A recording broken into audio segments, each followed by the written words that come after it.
사도행전 18장은 고린도 도시 전도에 대한 특징입니다.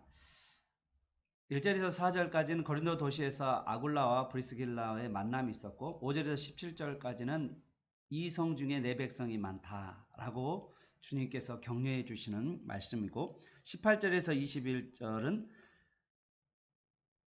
에베소 도시 전도와 2차 전도 여행을 이렇게 마치는 그런 이야기로 구성되어 있습니다.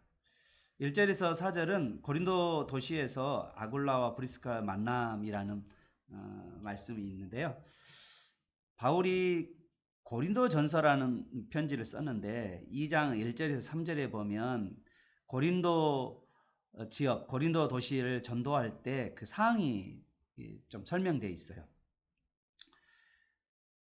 형제들아, 내가 너희에게 나아가 하나님의 증거를 전할 때 약하고 두려워하며 심히 떨었다라고 말씀하고 있습니다. 이것뿐만 아니라 9절과 10절에도 나온 말씀에 보면 밤에 주께서 환상 가운데 바울에게 말씀하시되 두려워하지 말며 잠잠하지 말고 말하라. 내가 너와 함께 있음에 아무 사람도 너를 대적하여 해롭게 할 자가 없을 것이다. 이 성에는 내 백성이 많음이라 라고 주님께서 용기와 격려를 주셨던 것을 보면 고린도 도시를 전도하는 데 있어서 상당히 바울이 두려워했다. 그리고 떨었다. 그리고 용기와 담대함이 많이 저하되었다라고 말할 수 있습니다. 사실 바울처럼 백정용사가 어디 있습니까? 바울처럼 어느 도시에 가든지 아무 두려움 없이 복음을 전하는 그런 정말 장부가 어디 있습니까?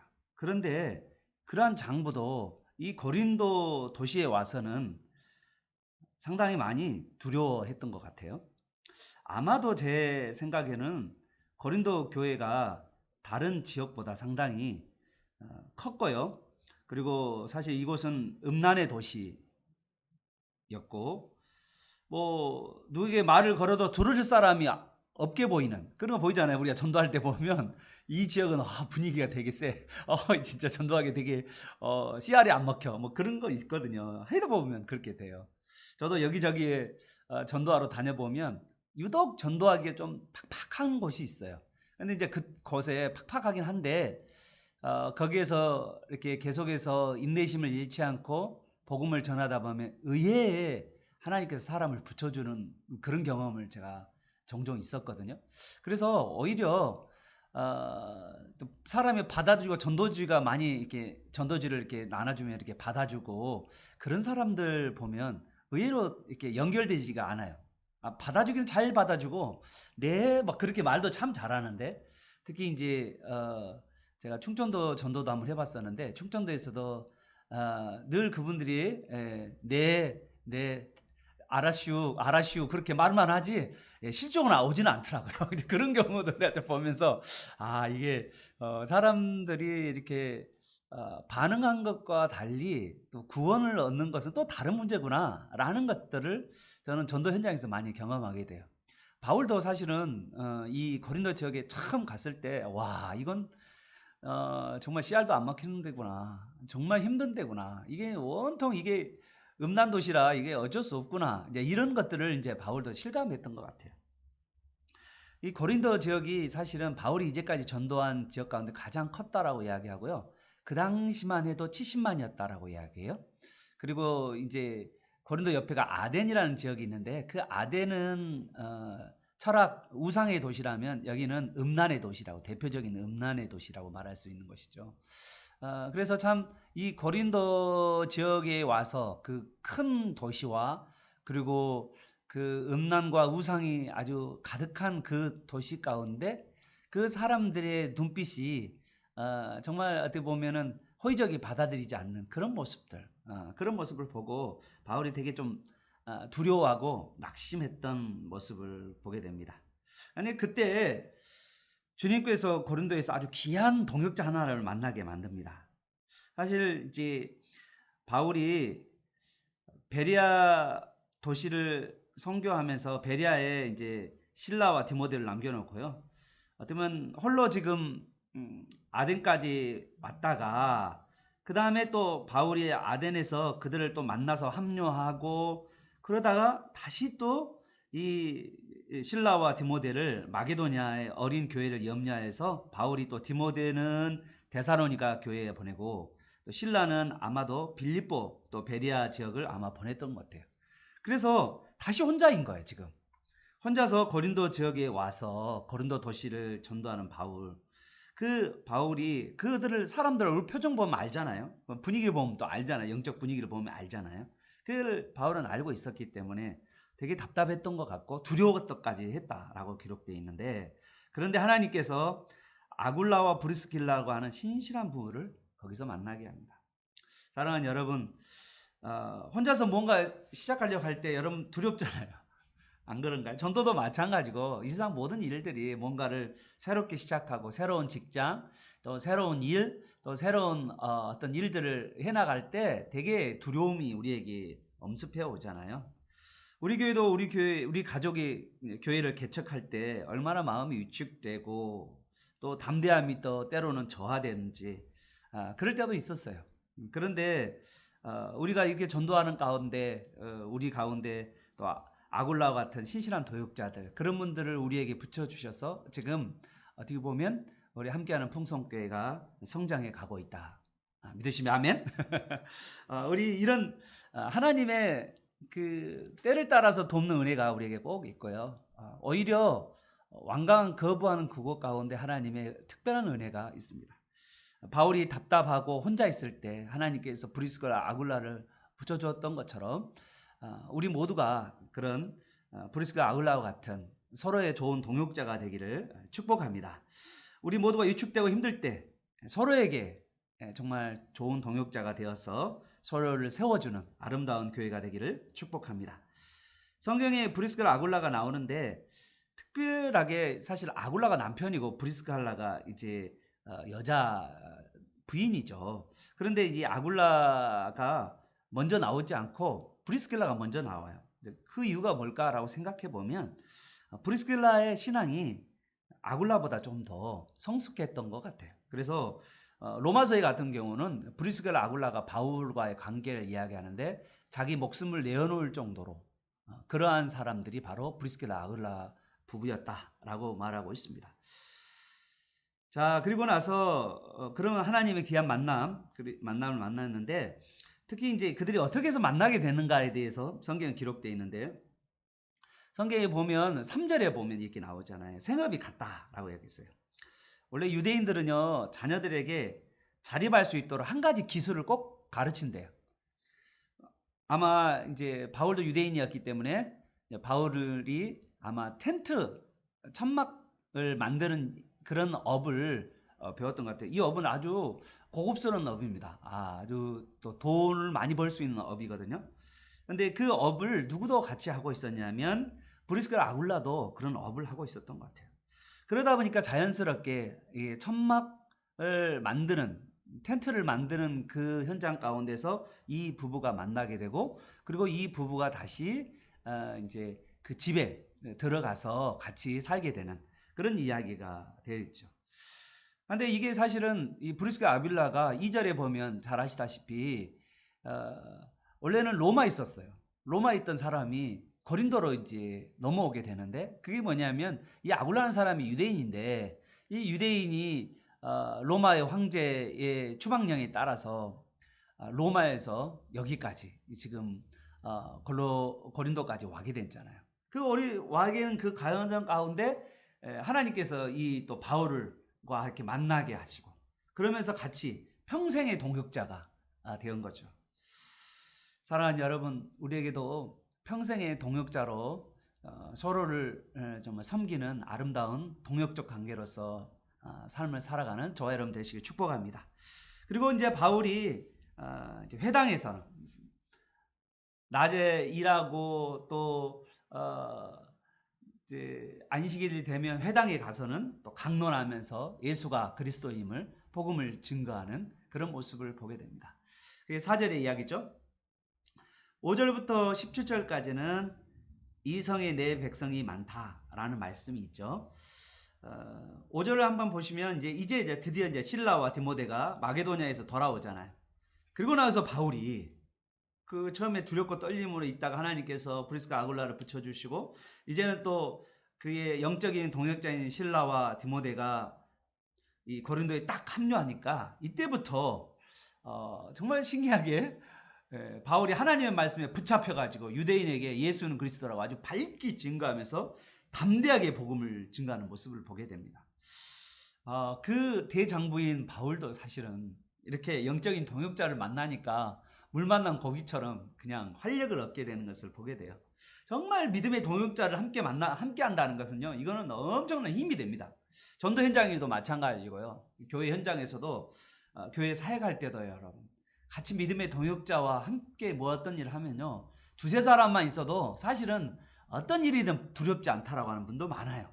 이게 믿음의 동역자와 뭐 함께 하면서 이 바울이 다시 한번 힘을 얻게 됩니다. 아마 이 영적인 사람도 이렇게 믿음의 동역자가 필요한 것 보면 참 우리에게도 영적인 믿음의 동역자가 너무나도 중요하고 이런 믿음의 동역자를 우리가 서로 만나고 사실 믿음의 동역자를 또 우리가 만들어갈 그런 저와 여러분 되시기를 바랍니다. 6절에 보면 회당에 이제 있는 유대인들이 바울을 거부하자 바울이 이제는 이방인에게 향하여서 선언하고 회당 옆에 있는 디도 유스토라 하는 집에 들어가서 복음을 증거하면서 계속해서 고린도 지역을 복음화하는 모습을 보게 됩니다.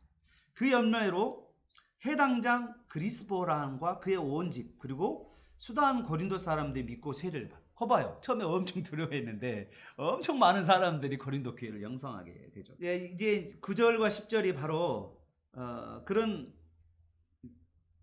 바울을 대적하는 많은 사람들이 회당에서 있었는데 그럼에도 불구하고 그 바울 회당 바로 옆에 있는 그 집에서부터 복음을 증거하면서 때로는 그 유대인들이 바울을 거부하고 대적하는 그러한 모습이 있었고 또 한쪽으로는 또 이렇게 믿는 모여들이 있었죠. 얼마나 양쪽으로 좀 힘이 들겠어요. 그래서 밤중에 하나님께서 환상 가운데 두려워하지 말라. 잠잠하지 말고 말하라. 내가 너와 함께 있으며 아무도 너를 대적하 해롭게 할 자가 없다. 이렇게 말하면서 아마 내 생각에는 지금 바울이 이렇게 전도를 하고 나서 이런 생각이 들었을 거예요. 참 사람들이 구원을 얻고 믿긴 하지만 여기서 전도하기가 쉽지 않겠다. 그런 생각을 아마 들었던 것 같아요. 고민했던 거예요. 어떻게 해야 될지. 하나님 이 고린도 지역이 정말로 너무 힘이 듭니다. 그래서 아마 그런 기도도 많이 했겠죠. 기도하면서 우리 대표적인 게 우리나라 조선에 들어왔던 언더우드 선교사님 우리나라에 들어와서 정말 1885년 4월 5일 부활절날 들어왔는데 이곳에 들어온 조선 땅에 들어온 가운데 이 사람들의 표정과 그리고 여기에는 좀처럼 예수를 믿을 사람이 없어 보이는 그런 가운데 시를 하나를 썼잖아요. 그런 것처럼 아마 이 고린도 지역이 바로 그런 지역이 아니었나라는 생각이 들어요. 너무 힘이 들었기 때문에 이게 좀 전하고 이게 바퀴가 있으니까 이제 핍박도 있고 그러니까 좀 다른 데로 가야겠다라는 지역을 이제 다른 지역으로 또 전도해야겠다. 그리고 또 다른 사람이 또 이렇게 후임자들이 와서 이 교회를 세우면 되니까 그런 마음을 가졌을지도 몰라요. 그런데 환상 중에 9절에 10절에서 나오는 거잖아요. 주님께서 이 성에 내 백성이 많다라고 말씀하니까 그러니까 11절에 보면 1년 6개월 더 머물러서 하나님 말씀을 가르치는 그런 모습을 보게 됩니다. 그리고 여기서 그 유명한 데살로니가 전후서를 썼어요. 그래서 2차 전도여행 때 마게도니아 지역에 데살로니가 전후서 데살로니가 교회가 있었는데 거기다가 편지 보낸 거죠. 그래서 이거를 디도를 통해서 데살로니가에 편지를 보내는 모습을 보게 됩니다. 그 다음에 이제 12절부터 보면 이제 아가야 지역이 이제 사실은 고린도는 이 아가야 지역에 속한 도시인데요. 이 아가야 지역에 로마 식민지였는데 이곳에 이제 주둔했던 총독이 있었는데 그분이 이제 나옵니다. 그 총독 이름이 갈리오라는 총독인데 12절에 나오죠. 이 12장에 갈리오라는 사람이 총독이 되는데 이 갈리오라는 사람은 아주 유명한 로마의 명문 가문이에요. 이 가문이 어떻게 알 수 있냐면요. 이 갈리오의 형이 누구냐면 유명한 철학자 세네카라고 하는 관용론을 썼던 유명한 철학자의 동생입니다. 세네카의 동생이에요. 그러니까 여기 보면 이 세네카 가문, 이 세네카와 이 갈리오 이 형제들이 어떻게 보면 참 로마 지역에서 아주 영향력 있는 사람이었다는 것을 알 수가 있죠. 정확하게 역사로 보면요. 예수님이 태어나신 지 51년에서 52년에 아가야 지역의 총독이 바로 갈리오라고 문헌에 나와 있어요. 그러니까 정확하게 바울이 지금 이때 이 전도하고 있을 때 연대를 정확하게 알 수가 있는 거죠. 자, 그렇게 하고 있는데 이제 바울을 대적하는 유대인들이 일제히 일어나서 이제 바울을 이제 고소하고 있죠. 고소 이유는 뭐냐면요. 고소의 이유가 나오죠. 그가 율법을 어기는 방식으로 하나님을 섬기라고 사람들에게 권면했다. 이렇게 말하는 거죠. 그래서 이제 갈리오라고 하는 이 총독이 상당히 현명했던 것 같아요. 이건 종교 문제잖아. 그러면서 유대인의 문제 가운데 야, 종교 문제는 너희들끼리 해결해. 이렇게 이야기하면 송사를 받아주지 않았죠. 그래서 분노한 유대인들이요.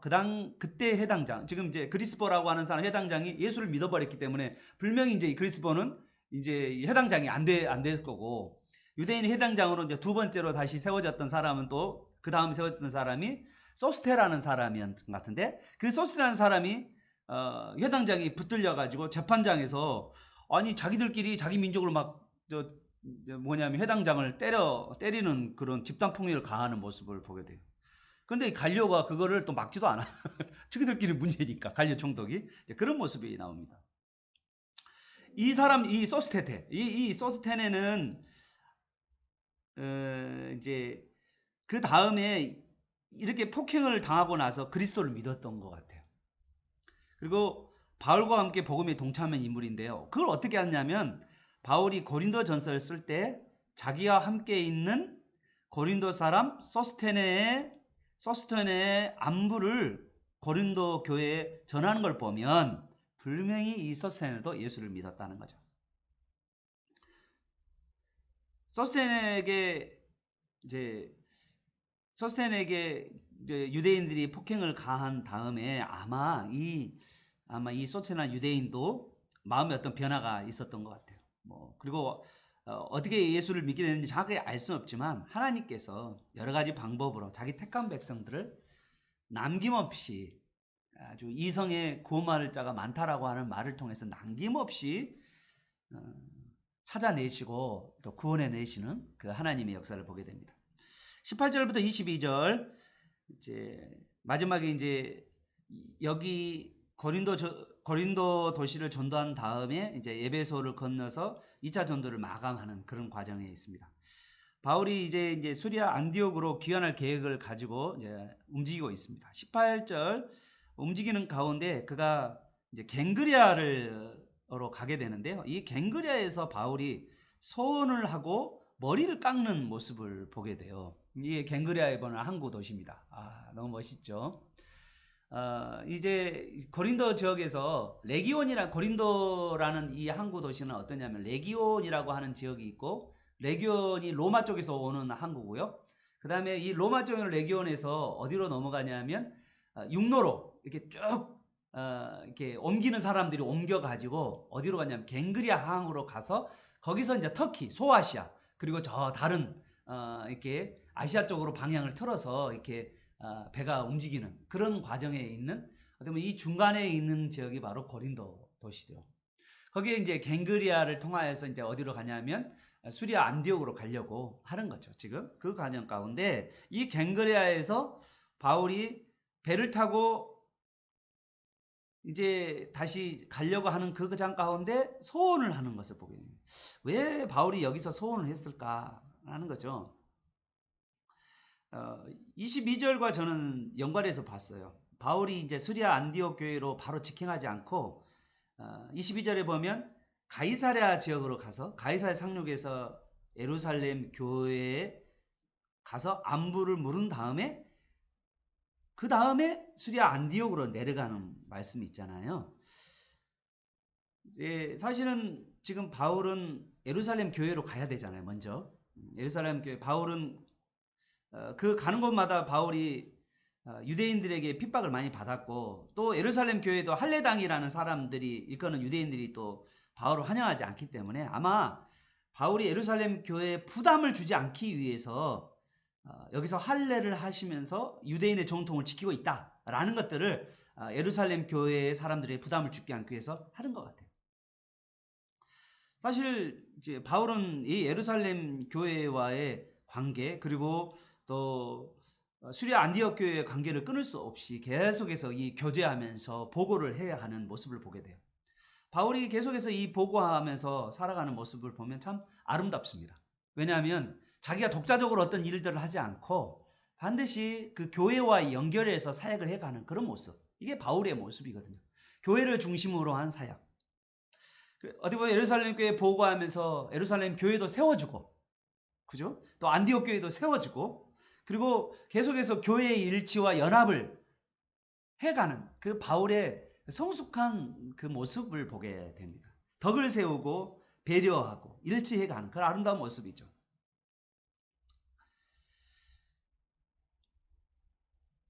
바울이 이제 안디옥 교회로 돌아가는 길 가운데 2차 전도 여행에 함께 했던 동역자들이 같이 이렇게 쭉 했을 거 아니에요. 뭐 물론 디모데도 있었을 것이고 이제 브리스가 아굴라도 이 바울의 선교에 동참하면서 어디까지 가게 되냐면 바울과 함께 에베소 먼저 지역을 지나고 배를 타고 그래서 에베소 지역 가운데서도 말씀을 전하다가 사람들이 그 바울의 말씀을 듣고 너무 좀 더 오래 있었기를 부탁을 했는데 하나님이 허락하시면 다시 오겠다고 말하면서 다시 예루살렘 교회 그리고 안디옥까지 돌아가면서 이제 나중에 이제 3차 전도 여행에서 이 에베소에서 3년 동안 바울이 보내게 되는 거죠. 이렇게 해서 이제 안디옥 교회까지 돌아가서 2차 전도 여행이 마감하게 되는 것을 보게 됩니다. 사랑하는 여러분, 오늘 저는 이 고린도 도시의 전도의 모습을 보면서 동역자의 필요성에 대해서 정말 많이 좀 생각하게 되었습니다. 하나님께서는 저와 여러분에게도 함께할 동역자를 붙여주실 줄 여러분 믿으시기를 바랍니다. 이 동역자는요 일만 하는 동역자가 아니잖아요. 때로는 바울이 움츠러들고 두려움과 이렇게 낙심되어 그 상황 가운데서 동역자가 옆에서 믿음을 붙들어 주시고 영적으로 세워주는 그런 것들이 바로 동역자라는 거죠. 바울같이 이렇게 영적인 인물도 그 잘난 사람도 실라와 디모데가 필요했고요. 그리고 하나님께서 브리스가 아굴라를 붙여주셔서 그를 붙들어 주셔서 그가 하나님의 말씀을 굳세게 전할 수 있도록 했다는 것이죠. 나 홀로 사역자는 없다.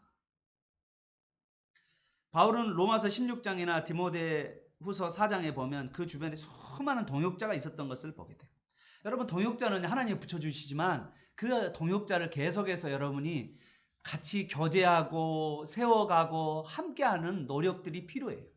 바울은 특별하게 예루살렘 교회나 또한 수리아 안디옥 교회와도 계속해서 관계를 맺으면서 교제했고요. 또한 주위에 있는 많은 사람들과도 이렇게 관계를 맺으면서 계속 그들과 같이 함께 사역했던 팀 사역을 했던 사람이 바울이라는 것을 알 수가 있습니다.